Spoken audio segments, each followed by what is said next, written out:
Assalamualaikum warahmatullahi wabarakatuh. Teman-teman, semoga semua dalam keadaan sehat dan selalu diridhoi Allah Subhanahu wa taala. Benar sekali. Kembali lagi di Tirta Untung. Terima kasih untuk teman-teman semua yang setia untuk menunggu tayangan kita. Alhamdulillah, mudah-mudahan akan memberikan info-info yang inspiratif mengenai keluarga-keluarga terbaik di Indonesia. Nah, ada beberapa segmen kita ketemu dengan anak-anak calon masa depan bangsa kita yang tentunya juga sangat luar biasa, memiliki kemampuan luar biasa. Betul. Kali ini, waduh, ini bukan luar biasa lagi, melainkan ini adalah keajaiban. Betul. Ya, langsung aja kita lihat videonya juga ya. Ya, ini dia. Ini dia. Assalamualaikum teman-teman cerita untung. Muhammad Naza Hudia Afifur Rahman Agus Fian dikenal sebagai hafiz Quran yang menderita cerebral palsy. Namun keterbatasan justru menjadi kelebihan bagi seorang Naza. Ia mampu menghafal Al-Quran 30 juz dalam waktu singkat, yaitu 10 bulan. فرعون علا في الأرض وجعل أهلها شيعا يستضعف طائفة منهم. Hal yang tak kalah membuat kagum, ia juga mengingat secara detail sebuah ayat teknik, arti hingga posisi ayat tersebut di dalam halaman. Keistimewaan Naza dalam memuliakan Al-Quran membuat kagum banyak orang. Sampai yang di sini aja gak berhenti nangis. Masya Allah, yuk kita cari tahu bagaimana sih Naza bisa menghafal Quran? Metode apa yang Umi Dahlia lakukan agar Naza bisa cepat hafal? Kita cari tahu cerita Naza dan Umi Dahlia di Untung Mau Tahu.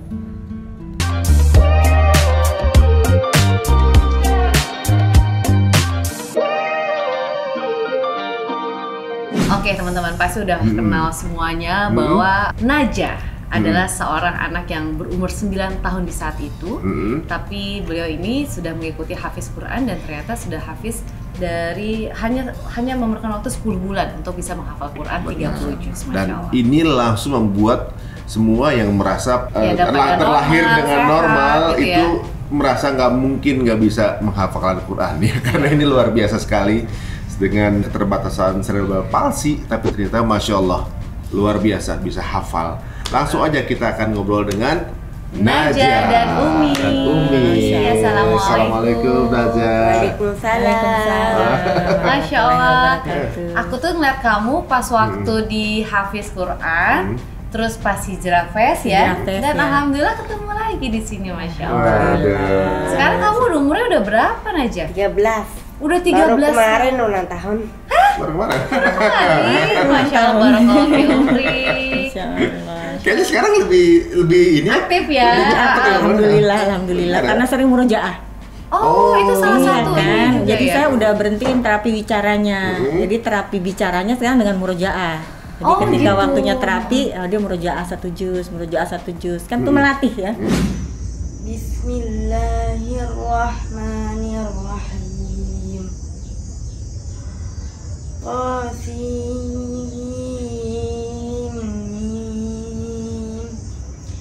tilka ayatul kitabil mubin. Ya, benar. Daripada nanti diajarin bicara tapi nggak jelas kan kata-kata apa yang diajarin, lebih baik dia melafalkan Al-Quran.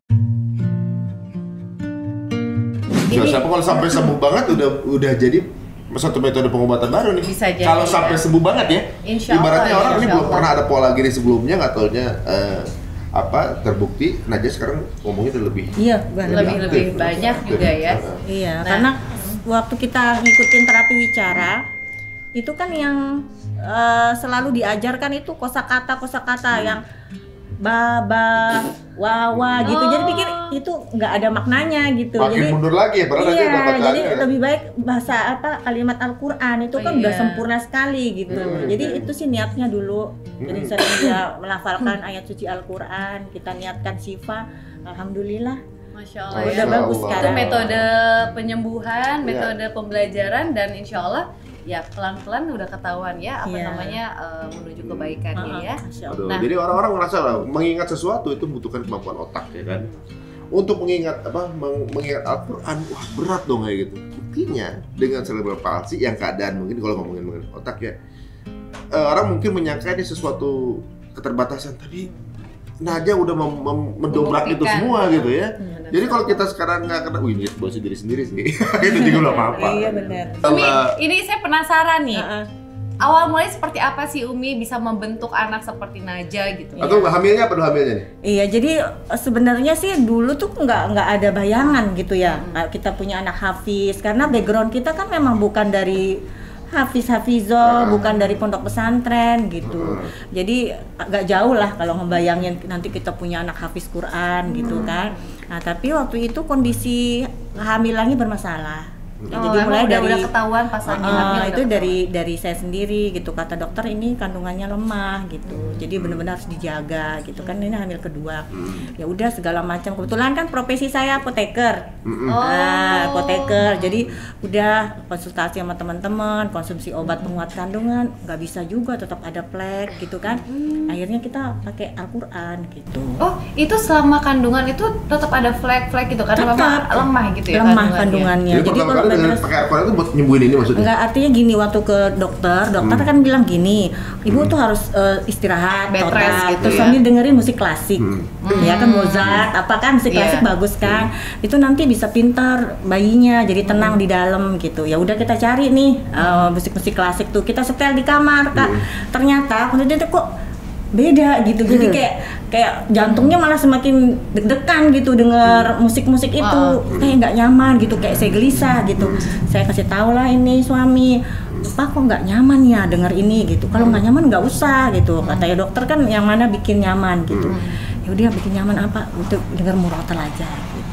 Kalau klasik benar juga sebenarnya. Karena musik klasik sama Al-Quran lebih klasikan Quran dengan yang klasik karena lebih Ya, lama seperti itu. Jadi ya, yang nolak tuh kayak jantungnya tuh loh, kayak berdebar terus kayak nggak nyaman malah. Tapi gitu. ketika didengerin murotal, Ya sayanya tenang gitu. jadi lebih tenang. Jadi lebih tenang, adem gitu. Jadi setiap hari kalau saya pulang kerja gitu, saya setel di rumah gitu.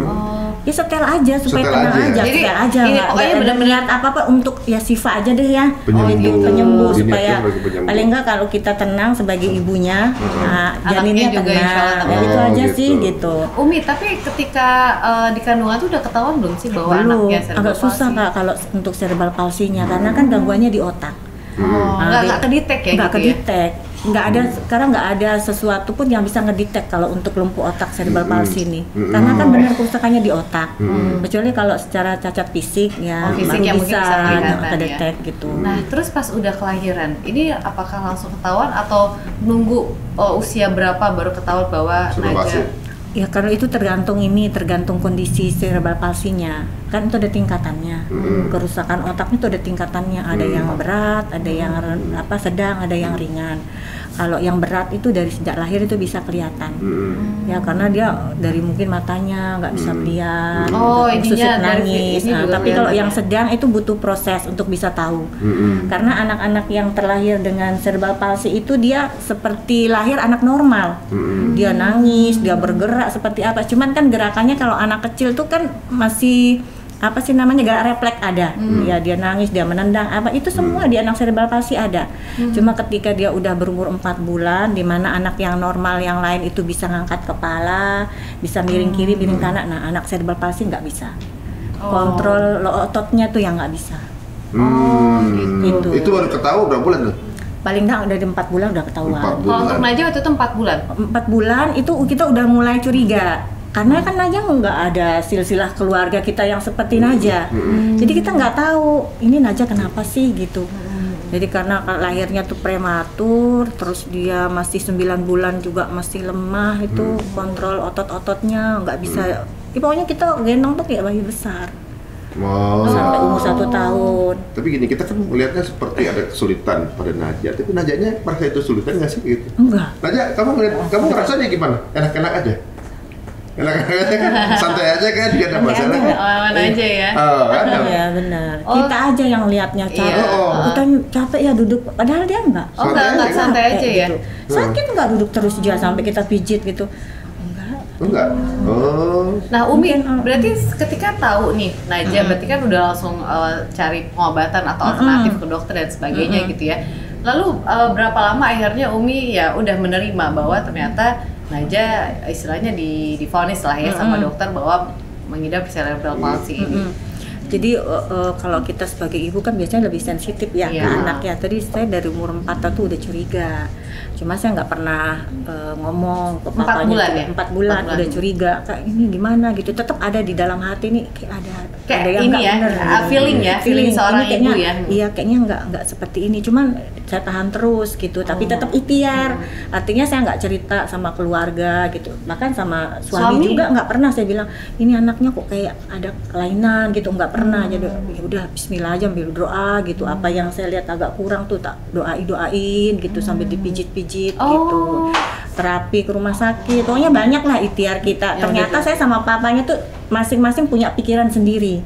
Kayak punya feeling masing-masing, tapi tetap menutupin. Papanya juga, feeling juga, cuma nggak berani ngungkapin, takut jadi benar katanya gitu. Jadi ya udah sambil berdoa, lihat ada yang nggak sesuai, ya Allah berdoa, ya Allah semoga nggak ada apa-apa. Jadi kita nggak berani saling komunikasi.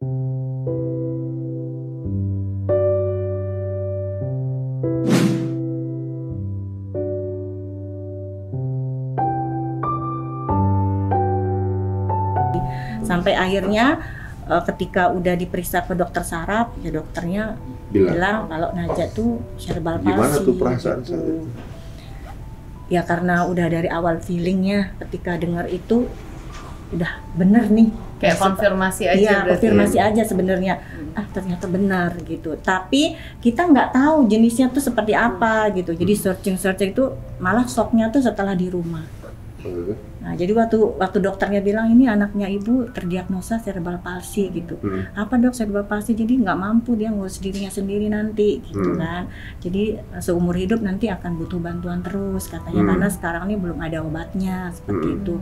Dia nggak akan bisa jadi apa-apa gitu. Dia akan tetap membutuhkan ibu. Jadi itu ada penolakan ketika bilang nggak akan bisa jadi apa-apa. Terus ini anak saya normal dari segi semua gitu kan, cuma ya seperti itu. Tapi pas sampai rumah udah googling sendiri, nyari-nyari apa tuh cerebral palsy, shocknya di situ. Terus nangis berdua sama bapaknya gitu kan. Ini momennya tuh ini gitu banget ya. Ya bayangkan ya anak pertama kan, laki-laki lagi gimana gitu. Terus gimana mah tuh? Ya udah mau gimana lagi gitu kan. Jadi udah nerima aja gitu, ikhlas ya. Tapi tetap ikhtiar gitu ya, apapun bisa ada pengobatan dilakuin. Nah akhirnya itu masih nyentel murotal sepanjang itu? Sepanjang itu masih. Masih di proses itu masih bersama Al-Quran. Nah, tapi itu nggak terpikir juga akan nanti menghafal Al-Quran jadinya. Jadi itu ya udah dengerin aja lah. Karena waktu itu yang membuat kami sering memperdengarkan adalah kami khawatir anak-anak begini kata orang cenderung disenengin sama makhluk yang nggak kita lihat, kan sering bengong, kan nggak main seperti anak-anak yang lain. Jadi kalau nggak kita temani dia diem aja gini. Apa yang mau didengar gitu. Kan? Ya udah dengerin murotal aja supaya lingkungannya gitu. Kalau ada gitu ya. ayat suci Al-Quran, istilahnya ya makhluk yang kita lihat itu nggak akan mendekat, nggak ganggu-ganggu. Itu sih sebenarnya bentuk penjagaan kita sebenarnya gitu. Tapi alhamdulillah ya terfikirkan untuk itu gitu loh Umi. Kadang kan kita nggak kepikiran ya. Itu ya udah Allah yang ini kali ya yang ngatur kasih kita ngatur jalan hati kita punya pikiran seperti itu mungkin ya. Kita nggak tahu rahasia Allah kan. Nah terus akhirnya berbagai terapi udah dilakukan tapi ya memang sampai sekarang maksudnya sampai saat itu hanya bisa ya udah gitu menerima aja gitu ya apapun yang terjadi seperti itu. Iya kita ikhtiar langsung saya sampai bawa ke Solo. Bawa ke Solo saya istilahnya hijrah lah ya, bawa anak 2 kecil-kecil, ini umur 2,5 tahun, adiknya umur 6 bulan, saya kontrak rumah kecil untuk terapi di dekat situ gitu. Sampai waktu itu suami berat kan gitu, gimana mas, saya bilang karena kan sempat saya jadi berubah gitu Kak, waktu tahu Najah cerebral palsy itu. Jadi istilahnya kayak di rumah tangga itu kayak saya tuh kayak tertutup gitu, agak jarang ngomong sama suami, saya cuma fokus ke Najah aja gitu kan. Sampai ketika saya bilang sama papanya, saya harus bawa nih gitu kan, saya nggak bisa lihat kayak gini tanpa ada usaha apa-apa.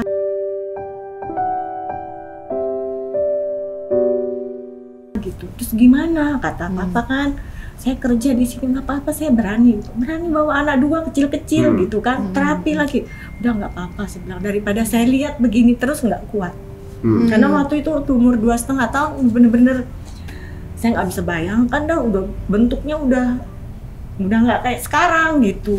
Jadi kalau udah lihat habis mandiin itu saya kayak ada perasaan gimana ya, kayak ngelihat anak terus kita nggak ngelakuin apa-apa gitu, nggak bisa gitu kan. Saya bilang biar aja saya pergi, biar dulu saya bilang, terus saya berani kok gitu kan. Jadi itu alhamdulillah support keluarganya, udah nggak apa-apa, dibawa aja gitu, dibawa aja. Akhirnya kita pergi ke Solo, saya tinggal 3 tahun di Solo. 3 tahun Bawa untuk anak pengobatan. untuk terapi. Apa aja itu terapinya? Banyak Kak, banyak banget. Dari mulai fisioterapi, hidroterapi, terapi bicara, sensory integrity, banyak saya ambil. Pokoknya semua yang dibilang terapi udah tak ambil aja semua. Apa perkembangannya banyak? Alhamdulillah. Ya. Oh, dari sana Alhamdulillah. banyak perkembangan yang terjadi juga sama Najah saat itu. Iya, berarti. saat itu yang pertama kali tuh buat kaget itu dia bisa tegak kepalanya. Baru 1 bulan di situ, dari yang lemes banget gini, tiba-tiba kepalanya bisa tegak. Nah, Waduh, Masya Allah, ada kemajuan waktu gitu pulang, ya. itu kan coba kan, biar saya coba sebulan. Saya bilang sama suami kan, pergi bawa ke Solo gitu. Pulang-pulang waktu di bandara gitu, ya papanya nangis. Karena pertama waktu lihat saya gendong bisa gini kan, nggak saya pegang kepalanya. Dari situ yakin ya papanya, yaudah mah prepare aja berangkat gitu. Jadi dia lihat kan sebulan tuh ada progres gitu. Jadi inget banget waktu itu kan biasanya sih kemana-mana gendong kayak bayi kan, mana-mana pakai bayi gitu, walaupun umur 2,5 tahun, bayi gede gitu. Tapi pas jemput saya keluar bandara, saya udah pakai gendongan yang di pinggang tuh. Oh, dia bisa Iya, saya tegak cuma sendiri. gini ya. aja kan gini. Nah, udah langsung nangis kan papanya. Ya udah prepare lagi kita gitu, berangkat aja gitu. Oh, jadi semakin semangat lagi gitu ya, Makin untuk semangat apapun gitu, jadinya. dilakuin gitu ya. Iya gitu, karena ada progresnya gitu. Masya Allah, Masya Allah. Ya, Itu prepare lagi. sampai berapa lama tuh terapi-terapi seperti itu 3 tahun tuh. Oh, berarti 3 tahun. sampai 3 tahun. usia 3 tahunan apa udah? Enggak, sampai waktu itu 2,5 tahun sampai 5,5 tahun saya di Solo Oh, untuk terapi itu. untuk terapi itu. Dan itu. banyak sekali kemajuan. Banyak nanti. sekali kemajuan, yang dia semula nggak bisa duduk sendiri jadi bisa duduk, yang dia semula berbaring aja udah bisa bangun sendiri, duduk sendiri, bisa merangkak itu selama 3 tahun tuh. Aduh, Masya Allah. Masya Allah. Dan yang alhamdulillah yang paling tidak terbayarkan syukurnya itu di situ ketemu sama Mas Fajar yang dari Bandung, Hafiz Quran, Oh, cerebral palsy. iya. Pasti, Oh iya, yang apa jangan? sama Ustaz Sama, Adi Pak. Hidayat ya. Benar. Nah, itu dari situ mulai saya tahu Ada ada anak hafal Al-Quran cerebral palsy. Oh, Masya Allah. Jadi dulu kan saya sering kenalkan Al-Quran dari bayi dari dalam kandungan, cuman saya nggak tahu kalau anak yang begini tuh bisa hafal Ada Al-Quran. kemampuan untuk itu gitu ya. Alhamdulillah gitu, saya lihat Fajar itu kalau terapi selalu dengar murotal. Kok saya sama suka dengerin aja gitu kan. Terus mamanya cerita, Fajar udah hafal 30 juz gitu. Bisa ya dalam hati saya, gimana caranya Umi gitu. Nggak ada, cuma didengerin aja. Nanti insya Allah bisa kok, kata mamanya Fajar. Jadi saya selalu dekatkan Fajar sama Najah. Saya selalu ke kontrakannya. Mama boleh nggak saya bawa Najah main ke situ gitu. Masya Allah. Ya jadi saya deketin Najah sama Fajar. Waktu itu supaya Mas Fajar itu usia berapa? usia 9 tahun. Oh, Sebenarnya beda dikit berarti ya? beda 4 tahunan Beda ya. 4 tahun. 4 tahun. 4 tahun. Oh. Tapi saat itu kalau misalnya mereka itu bisa komunikasi nggak sih, Nggak bisa, saling lihat aja, saling ketawain aja. Nah, lihat aja kita. gitu. Kita nggak tahu, siapa tahu mereka komunikasi Iya, apa tuh, nggak, kita kita nggak nggak tahu ya. Lihat aja, tapi seneng banget kalau bilang aja kita main ke rumah Mas Fajar ya. Iya seneng banget. Terus Fajar juga, Mama nanti kalau terapi Fajar dideketin sama Najah ya gitu. Jadi maunya bobo bareng deket Najah di terapi bareng-bareng, saling lihat gitu, aduh, Masya saling Allah. pegang gitu. Oh, Masya Allah. Nah, itu yang nggak bisa terbayar dengan apapun. Jadi Bahagia. hilanglah semua keluh kesah kita selama 3 tahun dengan kenal dengan Mas Fajar Masya itu. Allah. Sampai akhirnya yakin insya Allah Najah bisa seperti Mas Fajar hafal Al-Quran 30 juz. Masya Allah, terbukti ya. Tapi Najah gimana? Najah Najah Masih ingat nggak waktu itu, Najah? Najah? masih Ingat. Masih sering komunikasi nggak sama Mas Fajarnya? Masih teleponan gitu nggak? Pernah Nggak. terpernah? Nggak Pernah ya? pernah Pernah. Najah kepengen jadi apa sih gedenya sebenarnya? pengen menjadi penghafal 1 juta hadis. Masya Allah. Masya Allah Aneh banget, banget. aduh. Mesti ada yang murojahin hadisnya nih ke beliau nih. Aduh. iya, Ini berarti ini tugas mamanya nih berarti kan? Iya, benar-benar. Aduh, kamu bikin aku jelek-jelek Ya. terus deh, Masya Allah. Udah ditahan dari tadi. Ah, terus Umi, akhirnya gimana ketahuan pas pertama kali Naja? Kan mungkin bisa lihat pas waktu terapi wicara, mungkin waktu itu ya masih butuh proses gitu ya. Tapi kan tadi sebelum kita take gitu ya, tadi Umi juga bilang pertama kali malah dengerin ayat kursi gitu ya, malah ngomong dengan istilahnya lengkap gitu, full ayat kursi. Nah itu pertama kalinya atau sebelumnya ada tanda-tanda bahwa sengaja tiba-tiba hafal Quran gitu, murojaah sendiri gitu. Ya itu ayat kursi itu pertama kali itu. Pertama kali. Jadi waktu itu umur 2,5 tahun, 3,5 tahun tuh Naja kan belum bisa bicara.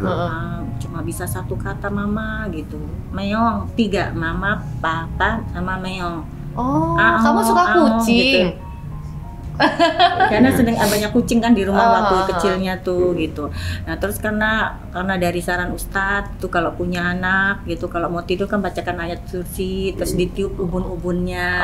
Jadi itu saya praktekkan kalau mau tidur, dibacakan ayat kursi, ubun udah tiup sampai tidur gitu. Nah pas udah mau tidur itu tiba-tiba dia bacain tuh ayat kursinya, ngikutin gitu. Saya kan sambil lihat loh, bisa gitu kan. Alhamdulillah. Jadi saat itu yang terpikir Insya Allah nanti Naja bisa bicara gitu, yang terpikir bukan langsung aduh bisa hafal nih, enggak. Alhamdulillah nanti bisa bicara, kan banyak nih yang udah dibaca kan ayat kursi panjang ya kayaknya itu. Tapi ketika saya ajarin juga surah-surah pendek yang lain dia bisa, tapi ngomong belum bisa. Jadi duluan bisa Quran dibanding ngomong, dibanding bicara. Iya benar. Jadi saya bacakan Al-Ikhlas gitu, bacakan An-Nas gitu, bisa dihafal gitu. Bisa, alhamdulillah gitu. Padahal waktu itu masih terbata-bata, tapi ketika Al-Qur'an bisa semua. Makanya itu yang membuat saya optimis, insya Allah ini bakal bisa ngomong. Gini kan udah banyak nih yang bisa diucapin gitu. Berapa lama dari pertama itu sampai benar akhirnya dikejar hafal 30 juz? Lama sih. Nah, jadi karena udah kelihatan itu ada gurunya di sekolah, itu yang lapor. Kan aja saya masukkan sekolah inklusi. Nah, supaya dia ada sosialisasi kan. Saya pikir ini anak mungkin secara fisikly dia nggak bisa bermain seperti teman-teman yang lain. Tapi kalau dia digabung sama anak-anak yang berkebutuhan khusus, itu dia takut. Dia tuh lebih cenderung menganggap dirinya sama seperti kita. Jadi sekolahnya dia nyaman di sekolah anak-anak yang biasa, yang normal gitu, daripada di SLB. Nah jadi kita cari yang inklusi. Nah waktu itu gurunya bilang gini, WA gitu, Bunda Naja katanya gitu, Naja ini udah hafal 3 juz katanya gitu. Hah? 3 juz? Saya bilang tuh, iya hafalannya mungkin lagi. Itu kelas 2 SD. Kelas TK ya kakak ya? Ya. TK. Hadiah banget ya. Saya nggak tahu, iya ya saya bilang gitu. Iya kata gurunya gitu. Apa itu mungkin ya Ustadz gitu? Apalanya kuat gitu. Ditelatenin aja Bunda katanya gitu. Oh ya gimana caranya ya? Ya udah, habis itu hilang lagi. Biasa lagi tak perdengarkan lagi gitu. Tiba-tiba dia bilang pas 8 tahun tuh Mama Naja mau hafal Al-Qur'an. Oh, dari Naja sendiri ngomong gitu. Terus hafal Al-Qur'an nak, gimana caranya? Mamanya bilang gitu. Ya udah, akhirnya karena sayang juga ngajinya juga nggak bagus-bagus banget. Takut kalau kita ngajarin salah. Udah pergilah saya Pak naik motor tuh nyari tempat ngaji.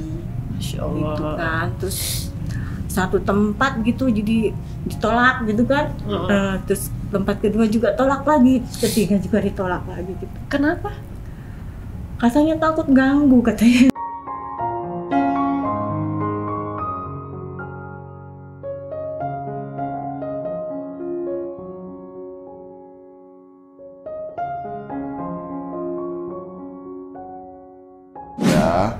Nih. Ini ya. Ini. Ini benar-benar kita random banget. Random ya. Nih. Ya misalnya ini ya. Tuh ada halamannya kan. Summa raji'il. Main mah gampang. Tahu nih kayaknya nih. 562